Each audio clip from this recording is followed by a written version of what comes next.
Hello everyone, welcome to Editorial Insights, which focuses on improving your vocabulary and comprehension skills with the help of editorials, and we discuss them from Monday to Friday at 10 a.m.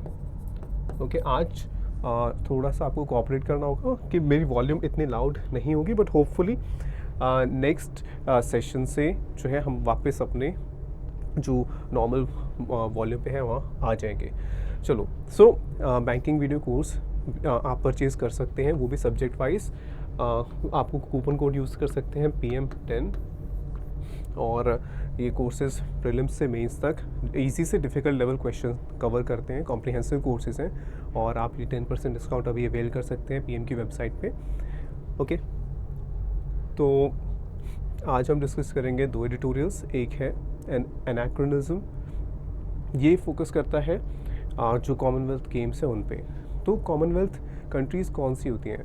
जो Britain की farmer colonies थी, यानी कि जिन पे Britain ने पहले राज किया था, ठीक है। और उसके बाद जब वो आज़ाद हो गई कंट्रीज़, तो वो अब भी वो एक स्पोर्टिंग इवेंट में पार्टिसिपेट करते हैं, जिसमें Britain, Australia, south Africa, India, Pakistan, Bangladesh, Sri Lanka, ये सब कंट्रीज़, और अफ्रीका की कई कंट्रीज़ हैं। वो जो भी कंट्रीज़ ब्रिटेन की कॉलोनीज़ थी वो पार्टिसिपेट करती हैं।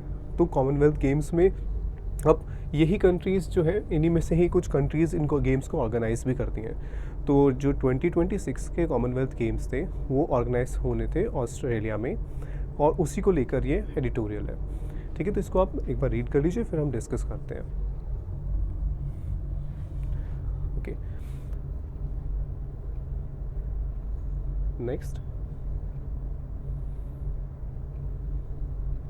नेक्स्ट ठीक है। तो एनाक्रोनिज्म क्या होता है? कोई ऐसी चीज़ जो अपने टाइम के अकॉर्डिंग नहीं है, यानी कि ऐसी चीज़ कोई पास्ट की, आमतौर पे पास्ट की चीज़ों के साथ यूज़ किया जाता है जो आज के टाइम में रेलेवेंट नहीं है। अगर हम कॉमनवेल्थ की बात करें तो वो कंट्रीज़ जो ब्रिटेन की कॉलोनीज़ हुआ करती थी, तो ये एक पुराना, ये शायद उस टाइम पे रेलेवेंट था जब ब्रिटेन बहुत पावरफुल था और जो कॉलोनीज़ थी वो इतनी पावरफुल नहीं थी, और वो एक इंडिपेंडेंट कंट्रीज़ नहीं बनी थी, या जस्ट इंडिपेंडेंट हुई थी। तो उस वक्त शायद वो ये जो कॉमनवेल्थ गेम्स थे वो रेलेवेंट थे, पर शायद आज के टाइम में जब उनमें से जो ब्रिटेन की कॉलोनीज है उनमें से कई कंट्रीज़ जो है ब्रिटेन से भी आगे निकल रही हैं, तो उस केस में क्या ये जो कॉमनवेल्थ गेम्स हैं आज के टाइम में रेलेवेंट है, इसके ऊपर ये एडिटोरियल है। So with less than 3 years to go, the decision of the government of Victoria, Australia, to withdraw from the hosting of the 2026 Commonwealth Games has come as a mighty blow. तो अब less than 3 years to go, 3 साल से भी कम time है 2026 के जो Commonwealth games होने थे, और वहाँ तब जो विक्टोरिया की जो गवर्नमेंट है, विक्टोरिया एक स्टेट है ऑस्ट्रेलिया में, तो वहाँ की गवर्नमेंट ने अनाउंस किया कि वो इस जो 2026 कॉमनवेल्थ गेम्स है उसकी होस्टिंग से वो विड्रॉ कर रहे हैं, अपना नाम पीछे ले रहे हैं कि वो होस्ट नहीं कर पाएंगे 2026 का कॉमनवेल्थ गेम्स। और ये क्या है? It is a mighty blow. ये बहुत ज़्यादा, mighty is powerful, blow is shock. तो एक भी पावरफुल शॉक है किसके लिए? जो ये स्पोर्टिंग मूवमेंट है कॉमनवेल्थ गेम्स के लिए, ये एक शॉकिंग जो है, ये एक बहुत ज़्यादा शॉकिंग इवेंट है। After Birmingham replace Durban for the 2022 edition. अब कॉमनवेल्थ गेम्स हर 4 years पे में ऑर्गेनाइज होते हैं। तो जो लास्ट कॉमनवेल्थ गेम्स थे वो 2022 में ऑर्गेनाइज हुए थे, उससे पहले 2018 में ऑर्गेनाइज हुए थे, ठीक है। इसलिए 2018, फिर 4 साल बाद 2022 और 4 साल बाद 2026। तो जो 2022 एडिशन था वो कहाँ होना था? डरबन में। लेकिन डरबन ने भी जो है वो वहाँ भी फाइनेंशियल इश्यूज़ की वजह से वहाँ भी ऑर्गेनाइज नहीं हो पाया था। तो फिर बर्मिंघम यूके में वो ऑर्गेनाइज़ किया गया था, क्योंकि डरबन में वो ऑर्गेनाइज नहीं हो पा रहा था साउथ अफ्रीका में। तो अब 2022 में भी क्या हुआ था कि जो कंट्री सिलेक्टेड थी जिन्हें होस्ट करना था वो होस्ट नहीं कर पाए थे, और ये 2026 में भी सेम यही चीज़ हुई है। तो this is the second consecutive occasion, लगातार कंसेक्यूटिव होते हैं एक के बाद एक। तो एक के बाद एक ये दूसरी बार है जब जो ओरिजिनल होस्ट सिटी, यानी जो सिटी होस्ट करने वाली थी, जो ऑर्गेनाइज करने वाली थी कॉमनवेल्थ गेम्स को, वो गेम को ऑर्गेनाइज नहीं कर पा रहे हैं फाइनेंशियल इश्यूज़ की वजह से, ठीक है, तो कहीं ना कहीं इंडिकेट कर रहा है कि काफ़ी ज़्यादा खर्चा होता है इन गेम्स को ऑर्गेनाइज करने में, और लगातार दूसरी बार जो है वो होस्ट सिटीज़ ऑर्गेनाइज नहीं कर पा रही हैं games. Victoria, which had uniquely proposed to organize the games over a region, had initially estimated a budget of Australian dollar 2.6 billion Australian dollars, ठीक है, but its premier Daniel Andrews said the cost could go beyond 6 billion Australian dollars। तो पहले जो state था Victoria का, उसने एक बहुत यूनिकली एक बिल्कुल नए ही तरीके से इस गेम को ऑर्गेनाइज करने के लिए एक प्लान पेश किया था। प्रपोज करना, यानी कि प्रपोज करना सिर्फ आप अपनी गर्लफ्रेंड को ही प्रपोज नहीं करते, ठीक है, वो एक डिफरेंट प्रपोजल है। प्रपोज क्या होता है, कोई प्लान आगे रखना, ठीक है, पुट फॉरवर्ड करना कोई प्लान। तो यहाँ पे यूनिकली प्रपोज करना यानी बहुत एक नए तरीके से गेम को ऑर्गेनाइज करने का उन्होंने प्लान पेश किया था। एंड तो उन्होंने एस्टिमेट किया था कि 2.6 बिलियन ऑस्ट्रेलियन डॉलर्स का खर्चा आएगा, लेकिन जो कॉस्ट है अब ऐसा लग रहा है कि वो 6 बिलियन ऑस्ट्रेलियन डॉलर से भी ज़्यादा हो जाएंगी। विच टू हिम, जो किसकी बात है, जो ये स्टेट का जो प्रीमियर है, प्रीमियर यानी कि जो एक तरीके से आप मान लीजिए जो वो लीडर है, जो हेड है उस स्टेट का, तो वहाँ पर उनके अकॉर्डिंग ये it is too much for a 12 day sporting event, कि 12 दिन के एक इवेंट के लिए 6 बिलियन ऑस्ट्रेलियन डॉलर्स बहुत ज़्यादा खर्चा है। Without federal funding and with Victoria struggling due to its increasing debts, he said he could not take money out of hospitals and schools in order to fund the event। तो अब federal funding, federal यानी जो central Australia की जो federal government है, या जो कहे कि सेंट्रल गवर्नमेंट है वहाँ की, तो वहाँ से अगर फंडिंग नहीं मिलती, ठीक है, और विक्टोरिया जो स्टेट है वो खुद वो कर्जे में है, तो इसी की वजह से वो कह रहे हैं वहाँ के जो प्रीमियर है कि मैं हॉस्पिटल्स से और स्कूल से मनी निकाल के मैं जो है इस स्पोर्टिंग इवेंट पे खर्च नहीं कर सकता, ठीक है। तो even though the development has come as a huge embarrassment for Australia which has hosted 5 CWG editions including 2018 Gold Coast। Prime Minister Anthony Albanese looked forward to hosting the Women's Football World Cup and 2032 Brisbane Olympics, which would run on a different revenue model over a longer period of time। तो यहाँ पे ये कहा जा रहा है कि ये एक बहुत बड़ी एम्बैरेसमेंट है, शेमफुल इवेंट है ऑस्ट्रेलिया के लिए, क्योंकि ऑस्ट्रेलिया ने 5 कॉमनवेल्थ गेम के एडिशंस जो है होस्ट किए हैं, और 2018 में लास्ट टाइम जो गोल्ड कोस्ट कॉमनवेल्थ गेम्स थे वो भी ऑस्ट्रेलिया में ही हुए थे। तो अब फिर भी प्राइम मिनिस्टर जो है, ऑस्ट्रेलिया के प्राइम मिनिस्टर है, he is looking forward to, when you look forward to something, यानी आप किसी चीज़ के बारे में एक्साइटेड हो और आप चाहते हो, आप वेट कर रहे हो कि ये इवेंट कब होगी, तो तो जो ऑस्ट्रेलिया के जो प्राइम मिनिस्टर है वो he is looking forward to hosting the women's football world cup, कि वेमेन का फुटबॉल वर्ल्ड कप ऑर्गेनाइज करेगा ऑस्ट्रेलिया, ठीक है, और उसके अलावा 2032 ब्रिस्बेन ओलंपिक्स भी ऑर्गेनाइज करेगा ऑस्ट्रेलिया। तो ऑल्दो विक्टोरिया जो कि ऑस्ट्रेलिया का ही एक स्टेट है वो ऑर्गेनाइज नहीं कर पा रहा कॉमनवेल्थ गेम्स, लेकिन ऑस्ट्रेलिया जो है वो विमेंस फुटबॉल वर्ल्ड कप और 2032 ब्रिस्बेन ओलंपिक्स ये ऑर्गेनाइज करेगा। और ये जो दोनों इवेंट्स हैं एक डिफरेंट रेवेन्यू मॉडल पे, यानी इनमें जो खर्चा होगा और जो अर्निंग्स होंगी उसका जो मॉडल है वो अलग होगा कॉमनवेल्थ गेम्स से, और ये इवेंट्स जो है वो लंबे टाइम के लिए, लंबे over a period of time organise होंगी, ऐसा 12 डे इवेंट नहीं होगी, ज़्यादा लंबे टाइम तक चलेंगी ये events. Still the country may have to deal with credibility, लेकिन जैसे अब जो विक्टोरिया ने जैसे अपना नाम वापस लिया है कि रिफ्यूज़ कर दिया है ऑर्गेनाइज करने से इन गेम्स को, तो इससे ऑस्ट्रेलिया की क्रेडिबिलिटी पे असर पड़ेगा। क्रेडिबिलिटी होता है भरोसा किसी चीज़ पे, ठीक है, अगर किसी मतलब आपको भरोसा है किसी व्यक्ति पे, किसी पर्सन पे, तो आप कहोगे कि ये क्रेडिबल है, ठीक है। क्रेडिबल एविडेंस क्या होता है, ऐसा एविडेंस जिसके ऊपर विश्वास किया जा सके, ठीक है। तो यहाँ पर अब ऑस्ट्रेलिया की क्रेडिबिलिटी पे सवाल उठेंगे कि अगर विक्टोरिया में कॉमनवेल्थ गेम्स अगर ऑर्गेनाइज नहीं हो पा रहे, तो क्या ये जो विमेंस फुटबॉल वर्ल्ड कप है या फिर जो 2032 ब्रिस्बेन ओलंपिक्स है, क्या वो ऑर्गेनाइज हो पाएंगे, तो ठीक है, तो ये इसके ऊपर जो है वो ट्रस्ट जो है वो कम हो जाएगा। In the run up to Brisbane 2032, run up to मतलब कि जो अब टाइम है अभी 2023 से लेके 2032 का जो टाइम है, तो उसके बीच में उस टाइम में क्या होगा, क्रेडिबिलिटी इश्यूज फेस करने पड़ेंगे ऑस्ट्रेलिया को.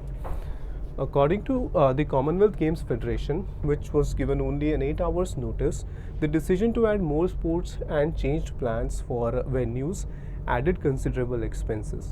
तो 8 आवर का सिर्फ नोटिस दिया गया. अब ये फ़र्क क्या है, कॉमनवेल्थ गेम्स फेडरेशन जो कॉमनवेल्थ गेम्स ऑर्गेनाइज करती है, ठीक है, अलग अलग कंट्रीज़ जो हैं वो जो है अपने प्लान्स पुट फॉरवर्ड करते हैं कि हम ऑर्गेनाइज करेंगे जो कॉमनवेल्थ गेम्स. और ये जो कॉमनवेल्थ गेम्स फेडरेशन है ये फिर उनको राइट देते हैं कि वो ऑर्गेनाइज कर सकें. तो विक्टोरिया ने जो नोटिफाई किया, नोटिस दिया कॉमनवेल्थ गेम्स फेडरेशन को, वो सिर्फ 8 घंटे पहले ही दिया रिफ्यूज़ल से.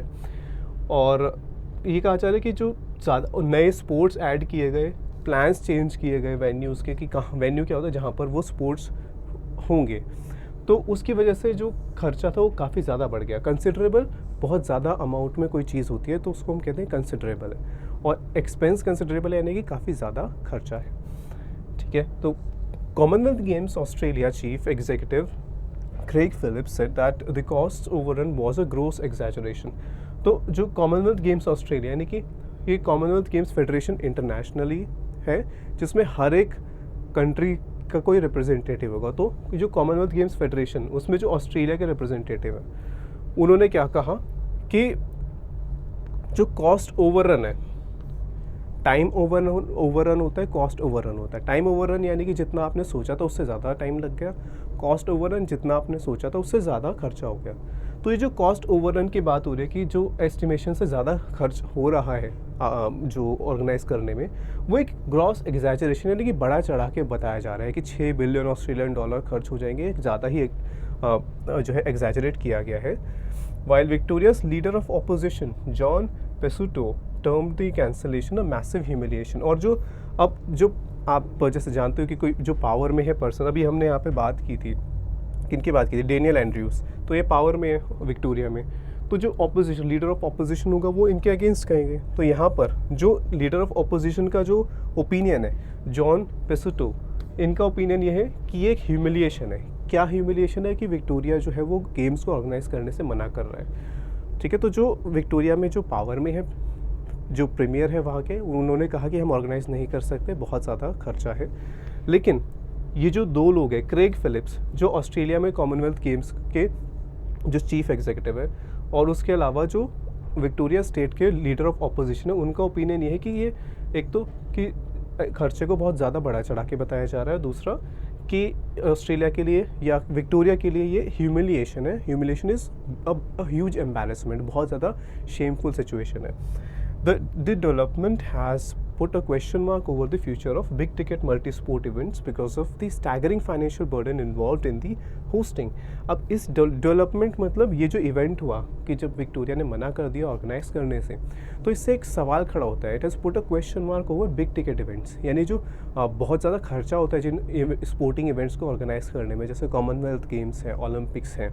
तो इस टाइप के इवेंट्स में बिग टिकट जो जिसमें बहुत ज़्यादा खर्चा हो, तो इस टाइप के जो मल्टी स्पोर्ट इवेंट्स को ऑर्गेनाइज करने पे अब क्वेश्चन मार्क आ गया है, क्योंकि इसमें स्टैगरिंग फाइनेंशियल बर्डन पड़ता है. स्टैगरिंग इज़ शॉकिंग, यानी इतने ज़्यादा अमाउंट में कोई चीज़ हो कि आप शॉक हो जाओ. तो इतना ज़्यादा खर्चा, इतना ज़्यादा फाइनेंशियल बर्डन होता है होस्ट्स पे कि ये शॉकिंग है. ओके, और इसी वजह से एक क्वेश्चन मार्क आ गया है कि क्या ये ऐसे इवेंट्स आगे ऑर्गेनाइज हो पाएंगे या नहीं हो पाएंगे, क्योंकि 2 बार तो कॉमनवेल्थ गेम्स के जो होस्ट है उन्होंने इनको ऑर्गेनाइज करने से मना कर दिया. While the host have been looking at ways of controlling cost escalation.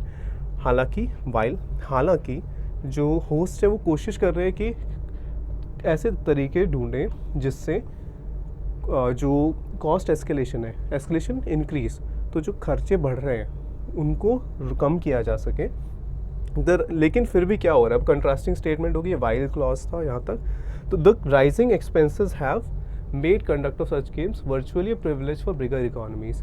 हालांकि होस्ट कोशिश कर रहे हैं कि खर्चा कम हो, लेकिन खर्चा इतना ज़्यादा हो जाता है इन इवेंट्स में कि ऐसे गेम्स को कॉमनवेल्थ, जैसे कि कॉमनवेल्थ गेम्स, इस टाइप के स्पोर्टिंग इवेंट्स ऑर्गेनाइज करना सिर्फ कुछ बड़ी इकोनॉमीज़ के बस की बात है कि वो ही ऑर्गेनाइज कर सकते हैं.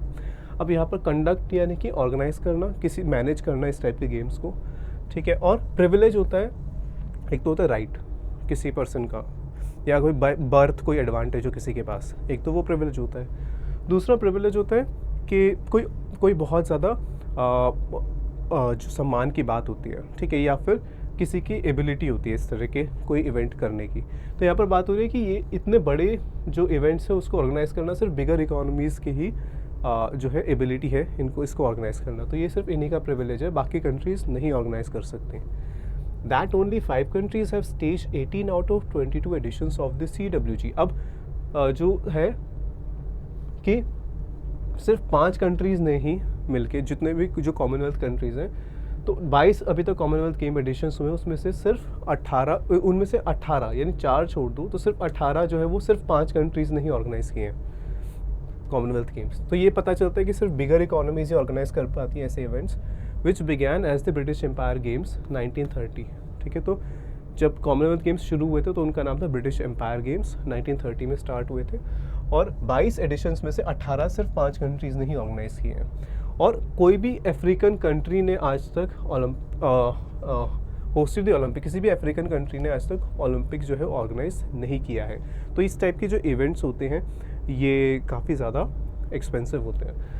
To the certainty surrounding the CWG will disappoint the Indian sports persons. तो अब ये जो अनसर्टेनिटी हुई है, सर्टेनिटी क्या होता है? श्योरिटी, कि आपको पता है क्या होगा, अनसर्टेनिटी अनिश्चितता कि अब पता नहीं क्या होगा। तो यहाँ पर जो अब ये जो विक्टोरिया की जो स्टेट है उसका डिसीजन है, उसके बाद से जो अनसर्टेनिटी आ गई है, अनिश्चितता आ गई है कॉमनवेल्थ गेम्स को लेके, उससे इंडियन स्पोर्ट्स पर्सन्स डिसअपॉइंट होंगे, निराश हुए होंगे, क्योंकि उन्होंने इन गेम्स में बहुत अच्छा परफॉर्म किया है। कॉमनवेल्थ गेम्स में इंडिया अच्छा परफॉर्म करता आया है और 2010 में भी अच्छा परफॉर्म किया था जब दिल्ली में कॉमनवेल्थ गेम्स होस्ट हुए थे।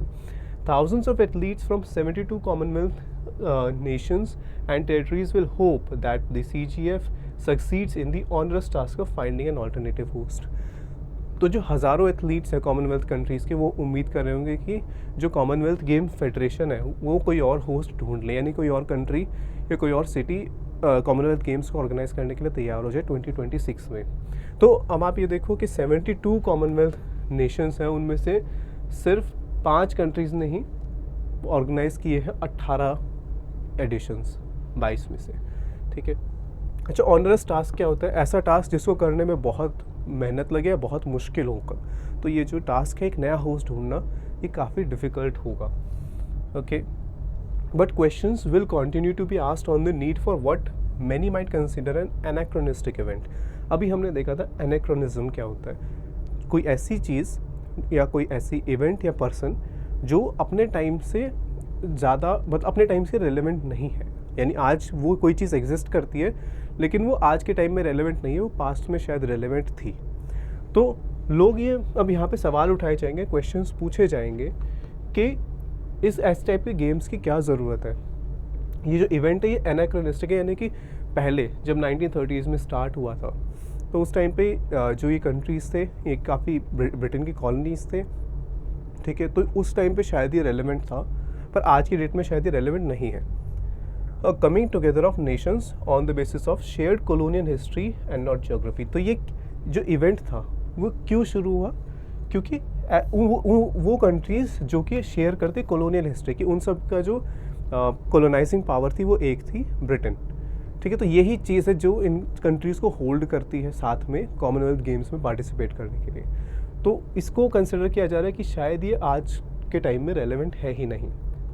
ठीक है, ज्योग्राफी की जगह कॉलोनियल हिस्ट्री इन कंट्रीज़ को साथ लेकर आई है इन गेम्स को ऑर्गेनाइज करने के लिए, और ये आज के टाइम में रेलेवेंट नहीं है। तो ये हमने द हिंदू से ये एडिटोरियल देखा, एंड जो इम्पोर्टेंट वर्ड्स एंड फ्रेजेस थे ये हम देख लेते हैं। जो इनमें से काफ़ी जो है वो कई हम डिस्कस कर चुके हैं, तो वो हाईलाइट नहीं भी किए हैं। ओके, तो जो थोड़े डिफरेंट हैं, जो हमने पिछले कुछ टाइम में नहीं देखे, वो इस बार हाईलाइट कर दिए। तो ऐसे ही आपको करना है, जितना ज़्यादा रीड करोगे क्योंकि क्या होगा, एक पॉइंट के बाद वोकैबुलरी रिपीट होने लगती है एडिटोरियल्स में। तो आप 2 बार 3 बार चेक करोगे वर्ड, 4 बार आप उसका मीनिंग चेक करोगे, तो आपको अपने आप वो वर्ड समझ में आने लगेगा। और कॉन्टेक्स्ट के साथ समझना बहुत ज़रूरी है। सिर्फ वर्ड और मीनिंग याद करने से कुछ जो है वो बेनिफिट नहीं मिल पाता। आपको कॉन्टेक्स्ट में समझना है कि सेंटेंस में कैसे यूज़ हुआ है, क्योंकि एग्ज़ाम में भी वैसे ही पूछा जाएगा।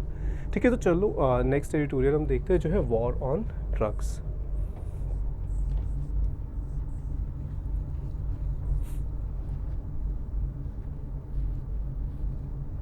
ओके, नेक्स्ट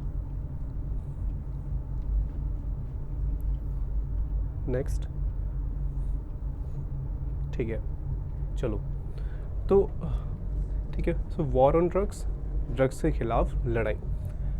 ठीक है, तो वॉर के साथ हम ऑन यूज़ करते हैं। ठीक है, वॉर ऑन ड्रग्स, तो कई बार इसको आप गलत मार्क कर देते हो एग्ज़ाम में कि वॉर ऑन नहीं होगा, वॉर अगेंस्ट होगा। ठीक है, war on drugs is correct. Okay, तो अब इसमें है the destruction of over 1.4 lakh kg drugs in several parts of the country watched through video conferencing by Union Home Minister Amit Shah and others who attended a conference on drugs smuggling and national security has demonstrated the intent of the central and state governments to root out the drug menace। तो ये पूरा sentence है, अब इसको समझो कैसे, क्या कहना चाह रहा है कि डिस्ट्रक्शन की बात हो रही है। ठीक है, तो डिस्ट्रक्शन हमारा सब्जेक्ट, डिस्ट्रक्शन किस चीज़ का, वह 1.4 लाख kg, इतने ह्यूज अमाउंट में जो ड्रग्स थे उनको डिस्ट्रॉय किया गया। कहाँ पे, कंट्री के अलग अलग पार्ट्स में। ठीक है, अब यहाँ पे पामा है और यहाँ तक फर्दर इन्फॉर्मेशन उसके बारे में दी जा रही है, उस इवेंट के बारे में, कि उस इवेंट को वीडियो कॉन्फ्रेंसिंग के थ्रू यूनियन मिनिस्टर ने भी देखा और उसके अलावा और लोगों ने भी देखा जिन्होंने ये कॉन्फ्रेंस अटेंड की। कॉन्फ्रेंस क्या होता है, एक मीटिंग, ऑफिशियल मीटिंग, उसका टाइटल था drugs smuggling and national security. ठीक है, तो अब अगर हम इसको रीड करें, the destruction of over 1.4 lakh kg drugs in several parts of the country has demonstrated. तो डिस्ट्रक्शन के लिए हैज़ यूज़ किया है हमने। ठीक है, तो डिस्ट्रक्शन ने क्या डेमोन्स्ट्रेट किया, क्या शो किया, डेमोन्स्ट्रेट करना, शो करना। तो ये शो कर रहा है the intent of the central government. Intent क्या होता है कि क्या गोल है, क्या एम है सेंट्रल गवर्नमेंट का, सेंट्रल और स्टेट गवर्नमेंट्स का, कि हमें रूट आउट करना है। फ्रेजल वर्ब रूट आउट, ख़त्म कर देना, बिल्कुल जड़ से ख़त्म कर देना। ठीक है, रूट आउट, तो रूट आउट ऐसे याद करो कि रूट से ही निकाल दिया, जड़ से ही ख़त्म कर दिया। तो root out the drug menace, ख़त्म कर देना जो ये ड्रग का जो ये मेनेस है, जो एक कोई हार्मफुल या जो कोई डेंजरस चीज़ होती है उसके लिए हम मेनेस वर्ड यूज़ करते हैं। ठीक है, तो यहाँ पर जो ये ड्रग का जो इशू है इसको पूरी तरह से ख़त्म कर देना, ये एम है गवर्नमेंट्स का। द सीज्ड ड्रग्स, सीज करना, देखो SEIZD और CEASE। ठीक है, इसमें कंफ्यूज हो जाते हैं काफ़ी लोग, डिफरेंस क्लियर होना चाहिए। SEIZD होता है किसी से छीन लेना। ठीक है, या फिर लीगली आप किसी चीज़ की पोजीशन ले लेते हो। ठीक है, जैसे कोई बुली है और उसने अपने क्लासमेट से उसकी नोटबुक छीन ली, तो सीज वर्ड होगा। उसके अलावा जो अथॉरिटीज़ होती है जैसे कि पुलिस है, ठीक है, या फिर जो कस्टम ऑफिशियल्स है, ये सब हैं, तो ये उनके पास पावर होती है लीगली कि कोई भी इलीगल चीज़ है ये उनका पोजीशन ले सकते हैं, यानी वो आपसे ली जा सकती है। तो उसके लिए भी वर्ड यूज़ होता है सीज, SEIZD। ठीक है, अच्छा CEASE का मतलब क्या होता है, स्टॉप, रोकना। ठीक है, तो इसमें कंफ्यूज नहीं होना है, SEIZD एंड CEASE। ओके, तो अब यहाँ पर जो सीज्ड ड्रग्स है, यानी कि ऐसे ड्रग्स जिन्हें गवर्नमेंट ने अपनी हिरासत में ले लिया है, तो वो उनकी बात हो रही है। तो ये कितनी, इनकी वैल्यू कितनी थी, 2378 करोड़ इनकी वैल्यू थी। इन्हें डिस्ट्रॉय किया गया, were destroyed by the Narcotics Control Bureau and law enforcement agencies of various states. Shah pitch, raise the pitch, यानी अब उन्होंने आवाज़ उठाई, रेज द पिच, आवाज़ उठाई, पिच आवाज़ जब हम बोलते हैं तो अलग अलग पिच होती है, high pitch and low pitch. तो रेज द पिच मतलब कि आवाज़ उठाई और लाउडली या और फोर्स के साथ कहा और ज़्यादा डिटर्मिनेशन के साथ कहा कि जो ये कॉन्फिस्केशन है, सीज और कॉन्फिस्केशन आप यहाँ पर सिनोनिम समझ सकते हो। ठीक है, सीज तो ये सीज तो यहाँ पे एडजेक्टिव है। ठीक है, ये वर्ब है SEIZD और SEIZURE, this is a noun. ठीक है, यहाँ पर ठीक है, तो सीजर और कन्फिस्केशन दोनों सिनोनिम्स है। कन्फिस्केशन लीगली आप किसी से कोई किसी चीज़ का पोजीशन ले लेते हो अथॉरिटी के साथ, ठीक है। तो जो गवर्नमेंट ने कन्फिस्केट कर लिए, हिरासत में ले लिए हैं जो assets of those involve in the illicit drug trade. तो जो होम मिनिस्टर उन्होंने कहा कि जो लोग इलीगल ड्रग ट्रेड में इन्वॉल्व है उनके एसेट्स, उनके जो भी प्रॉपर्टीज़ है उन्हें कन्फिस्केट कर लिया जाना चाहिए, यानी कि उन्हें जो है उनकी पोजीशन गवर्नमेंट को ले लेनी चाहिए। इलिसिट होता है इलीगल, ठीक है। तो illegal drug trade and their public shaming, उन्हें पब्लिकली शेम करना चाहिए। While Himachal Pradesh chief minister Sukhvinder Singh Sukhu called for life imprisonment to drug peddlers, और जो हिमाचल प्रदेश के जो सीएम है उन्होंने कहा कि जो ड्रग पेडलर्स हैं, यानी कि जो इलीगल ड्रग्स को बेचते हैं, पेडलर्स, ठीक है, जो इन ड्रग्स को बेचते हैं। स्पेलिंग है PEDDLERS, ठीक है। इसका ध्यान रखना, जो कॉन्टेक्सचुअल यूजेज वाले जो सेंटेंसेस हैं उसमें ये इसकी स्पेलिंग में हो सकता है कि जैसे उसमें आपको आइडेंटिफाई करना होता है कि इनकरेक्ट यूसेज है या फिर स्पेलिंग मिस्टेक है, ठीक है। तो वहाँ पर ध्यान रखना है। And changes in the Narcotics Control and Narcotics Drugs and Psychotropic Substances Act to make it more stringent. तो जो चीफ मिनिस्टर उन्होंने ये भी कहा कि जो ये एक्ट है, जो ये जिसके अंडर पनिशमेंट दी जाती है जो भी ड्रग्स को बेचते हैं, तो उस एक्ट को और ज़्यादा स्ट्रिंजेंट और ज़्यादा स्ट्रिक्ट बना देना चाहिए, ठीक है। ओके, नेक्स्ट है the home minister stated that the Modi government wanted to create an India where not even a single youth was addicted to drugs. तो अब यहाँ पे जो होम मिनिस्टर उन्होंने कहा कि जो गवर्नमेंट है वो क्या चाहते हैं कि इंडिया एक ऐसा इंडिया जहाँ पे एक भी यूथ, एक भी यंग पर्सन ड्रग्स से एडिक्टेड ना हो, even as he laid emphasis on closer coordination between the centre and states. तो उन्होंने कहा कि सेंटर और स्टेट्स को मिलके कोऑर्डिनेट करना चाहिए, यानी कि तालमेल बनाना चाहिए। और इस बात पे उन्होंने एम्फेसिस, उन्होंने ही लेड एम्फेसिस, एम्फेसिस एक नाउन है, ठीक है, और एम्फेसाइज एक वर्ब है, ठीक है। तो इन एम्फेसिस एंड एम्फेसाइज, ठीक है, कई बार जो एरर डिटेक्शन क्वेश्चंस होते हैं इनमें जहाँ नाउन होता है उसकी जगह वर्ब आ जाता है, वर्ब चाहिए होता है हमें उस सेंटेंस में, पर उसकी जगह नाउन लिखा होता है। और काफ़ी बार ये हमें नहीं पता होता कि ये डिफरेंट वर्ड्स है, एक वर्ब है और एक नाउन है। तो एम्फेसाइज करना यानी किसी बात पर जोर डालना, ठीक है। एम्फेसिस, लेड एम्फेसिस, तो लेड का ऑब्जेक्ट है एम्फेसिस, तो नाउन होगा यहाँ पे। तो उन्होंने इस बात पर जोर डाला, ठीक है, लेड एम्फेसिस। तो अगर लेड आएगा तो उसके बाद एम्फेसिस ही आएगा, एम्फेसाइज नहीं आएगा, ओके। चलो, तो laid emphasis on closer coordination, ठीक है। The union government must understand that different states face dissimilar challenges while fighting the war against drugs. तो अलग अलग स्टेट्स के अलग अलग डिसिमिलर अलग अलग चैलेंजेस फेस करते हैं अलग अलग states. The border state of Punjab for instance is battling narco terror originating from Pakistan. तो बॉर्डर स्टेट्स में डिफरेंट चैलेंजेस होते हैं, जैसे पंजाब एक बॉर्डर स्टेट है और वहाँ पे narco terror, narco is used for जो ड्रग्स से रिलेटेड, तो नार्को टेरर जो है वो जो है ओरिजिन पाकिस्तान से फैलाया जा रहा है, जो ड्रग्स है वो स्मगल किए जाते हैं फॉर टेररिस्ट, जो टेररिस्ट एक्टिविटीज़ के लिए।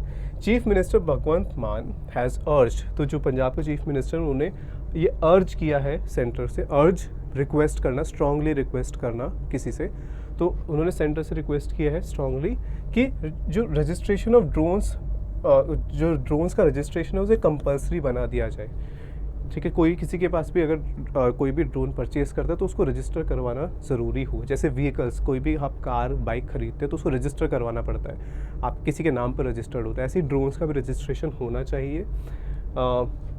As such unmanned aerial vehicles are being frequently use for cross border smuggling of heroin and weapons, क्योंकि इस टाइप के जो डिवाइसेस हैं, ड्रोन्स हैं, वो यूज़ हो रहे हैं क्रॉस बॉर्डर स्मगलिंग। स्मगलिंग होता है इलीगली एक कंट्री से दूसरी कंट्री में आप सामान लेकर जाते हो, तो यहाँ पर वेपन्स और हेरोइन का स्मगलिंग हो रही है। State of the art anti drone technology is a must along the international border. अब स्टेट ऑफ द आर्ट हमने पहले भी डिस्कस किया था, यानी कि बिल्कुल जो एडवांस या मॉडर्न लेवल की किसी चीज़ की हम बात करते हैं, तो state of the art anti drone technology जो है वो बहुत ज़्यादा ज़रूरी, इट इज़ अ मस्ट, यानी कि एक तरह से हम कह सकते हैं कंपल्सरी या बहुत ज़रूरी है इंटरनेशनल बॉर्डर पे, ताकि स्मगलिंग को रोका जा सके। कर्ब का मीनिंग कम करना भी हो सकता है, कर्ब का मतलब रोकना भी हो सकता है, तो यहाँ पर रोकना है, ठीक है, तो स्मगलिंग को रोका जा सके।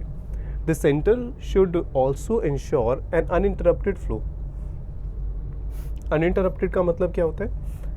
इंटरप्ट रोकना, अनइंटरप्टेड यानी कि बिना रुके, ऐसी चीज़ जो रुकती नहीं। तो the centre should also ensure an uninterrupted flow of funds, कि जो फंड्स हैं वो स्टेट्स को मिलते रहे, उनमें कोई बाधा ना आए, states and UTs, so that they can upgrade their forensic labs, laboratories and drug de addiction centres. तो ये सजेशन दिया जा रहा है कि सेंट्रल गवर्नमेंट को ये चीज़ इंश्योर करनी चाहिए, मेक श्योर करनी चाहिए कि स्टेट्स के पास सफिशिएंट फंड्स हो, ताकि वो अपनी लेबोरेटरीज़ को अपग्रेड कर सके उनमें, और उसके साथ साथ जो ड्रग डी एडिक्शन सेंटर्स है, जहाँ पर जो जिन्हें हम कहते हैं कि जहाँ नशा मुक्ति केंद्र जिन्हें कहा जाता है, तो उनको वो अपग्रेड कर सके। Amending the law to make a clear distinction between addicts and peddlers is another imperative. तो दूसरा सजेशन क्या है कि अमेंड करना, अमेंड, मॉडिफाई करना। ये तीन वर्ड्स तो आपको पता ही होने चाहिए, ठीक है। एक होता है एनैक्ट, दूसरा होता है अमेंड, ठीक है, तीसरा होता है रिपील, ठीक है। किसी भी कानून को जब बनाते हैं तो एनैक्ट किया जाता है, उसके अंदर चेंजेस करते हैं, उसको अमेंड कहा जाता है, और जब उसको कानून को ख़त्म किया जाता है तो उसको रिपील कहा जाता है, ठीक है।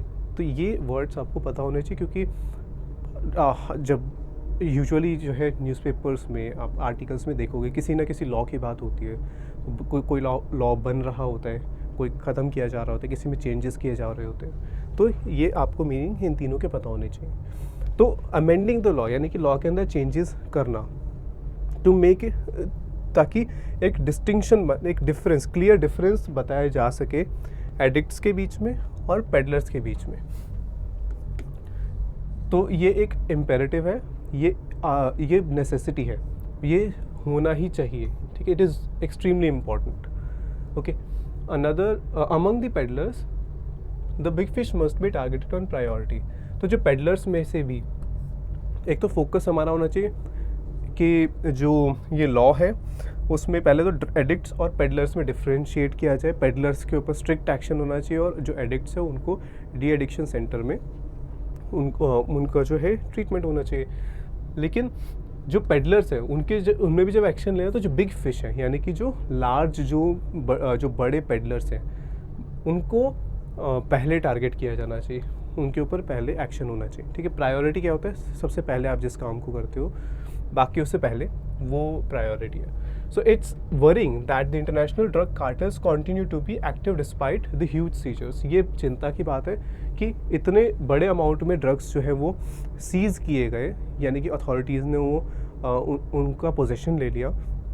तो इतने बड़े अमाउंट में ड्रग्स सीज़ होने के बाद भी ये जो इंटरनेशनल ये जो ड्रग कार्टेल्स है, ये कार्टेल्स जो ऐसे ग्रुप्स है जो ड्रग्स में डील करते हैं, इलीगल ड्रग्स में, तो वो फिर भी कंटिन्यू कर रहे हैं। इतने ड्रग्स जो है सीज़ होने के बाद भी वो फिर भी ड्रग्स जो है वो स्मगल कर रहे हैं। तो ये चिंता की बात है।